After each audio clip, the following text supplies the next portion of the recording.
Hi everyone, welcome back to our channel my world all in one. ఈరోజు recipe ఏంటో చూసేద్దామా? ఎప్పుడు ఒకేలా కాకుండా డిఫరెంట్గా ట్రై చేయాలనిపిస్తుంది, అవునా? సో ఈరోజు అయితే నేను ఎగ్స్తో స్నాక్స్ని అయితే ఇలా ప్రిపేర్ చేశాను. వీడియో చివరి వరకు చూసి కామెంట్ సెక్షన్లో చెప్పండి ఎలా ఉందో. ఈ ఛానల్ని ఫస్ట్ టైం విజిట్ చేసినట్లయితే please do subscribe.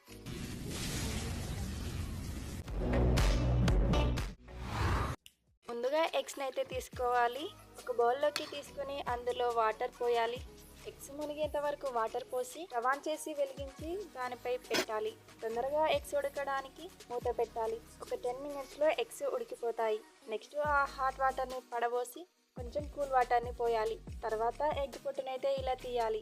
Cool water పోయడం వల్ల వేడి అనేది ఉండదు. ఎగ్ పొట్టు తొలగించడం తొందర అవుతుంది. వీడియోలో చూపిస్తున్నట్టుగా అన్ని ఎగ్గుల పొట్టు తీసిన తర్వాత పక్కన పెట్టుకోవాలి. నెక్స్ట్ స్నాక్స్ ప్రిపేర్ చేసుకోవడానికి కావలసిన పదార్థాలను రెడీ పెట్టుకోవాలి.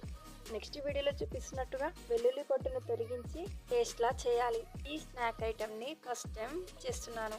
చివరి వరకు వీడియోని చూసి ఈ స్నాక్ ఐటెం నేమ్ ఏంటో కామెంట్ సెక్షన్లో చెప్పండి.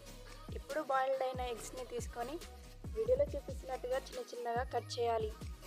ఎప్పుడూ ఒకేలా కాకుండా డిఫరెంట్గా చేయాలని నాకు అనిపించింది. సో ఇలా ట్రై చేశాను. మరీ చిన్న చిన్నగా కట్ చేయాలి. డిఫరెంట్గా మీరు కూడా ట్రై చేస్తారా? ఎప్పుడైనా మీరు ఓన్గా డిఫరెంట్గా ట్రై చేసిన snack item or any cooking item name ఏంటో చెప్పండి. వీడియోలో చూపిస్తున్నట్టుగా ఇలా చిన్న చిన్నగా అయితే కట్ చేయాలి. వైట్ అండ్ ఎల్లోని కట్ చేయాలి. నెక్స్ట్ ఇలా ఉంటుంది. అందులో కొంచెం కారం, ఉప్పు, కొరియండర్ పౌడర్, పసుపు, గార్లిక్ పేస్ట్ అన్నీ వేసి బాగా మిక్స్ చేయాలి. లడ్డూలా చేయొచ్చేంత వరకు బాగా మిక్స్ చేసి ఇలా వీడియోలో చూపిస్తున్నట్టుగా లడ్డుగా మార్చాలి. ఇలా చేసుకుంటూ ఒక పాత్రలోకి తీసుకోవాలి. ఎగ్ యొక్క వైట్ వల్ల ఆ లడ్డు అనేది సరిగ్గా రాదు. సో బాగా చిన్న చిన్నగా కట్ చేసి బాగా మిక్స్ చేసిన తర్వాతనే లడ్డూలాగా మార్చాలి. లడ్డూలు చేయడం అయిపోయింది. ఇప్పుడు ఇంతకుముందు మిక్స్ చేసిన పాత్రలోకి శనగపిండిని జల్లెడ పట్టాలి. నెక్స్ట్ కొంచెం వరిపిండిని కూడా జల్లెడ పట్టాలి. జల్లెడ పట్టడం వల్ల ఏదైనా ఉంటే పోతాయి. ఫ్రెష్ పిండి అనేది కిందికి వస్తుంది. సో రెండు మిక్స్ చేయాలి.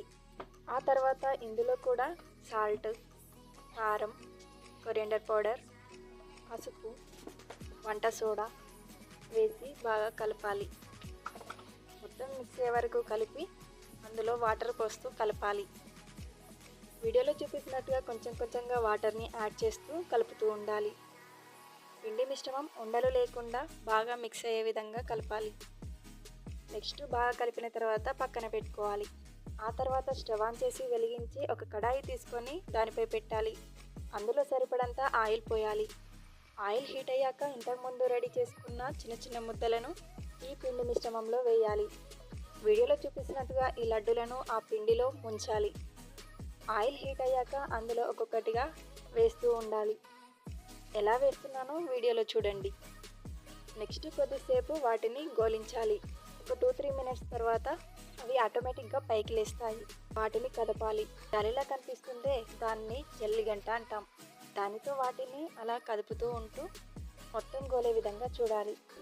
మళ్ళీ ఒక 2-3 మినిట్స్ తర్వాత మళ్ళీ అటు ఇటు అనాలి. మీడియం ఫ్లేమ్లో వీటిని గోలించాలి. ఈ స్నాక్ లోపల మొత్తం ఉడికిపోతుంది. కలర్ చేంజ్ అయ్యే వరకు గోలించి మళ్ళీ ఒక పాత్రలోకి తీసుకోవాలి. ఎంతో టేస్టీ గల స్నాక్ ఐటెం అయితే రెడీ అయిపోయింది. ఎలా ఉన్నాయో చూసేద్దామా? క్రిస్పీగా, టేస్టీగా చాలా బాగున్నాయి. మీరు కూడా తప్పకుండా ట్రై చేయండి. వీటితోనే నేను మళ్ళీ ఇంకో రెసిపీ ట్రై చేశాను. నైఫ్తో ఇలా వాటిని హాఫ్గా కట్ చేయాలి. ఇలా కట్ చేసిన వాటిని హీట్ అయిన వీడియోలో చూపిస్తున్నట్టుగా ఆయిల్లో వేయాలి. నెక్స్ట్ అవి గోలేంత వరకు ఉంచి అటు ఇటు కదుపుతూ అవి గోలిన తర్వాత పాత్రలోకి తీసుకోవాలి.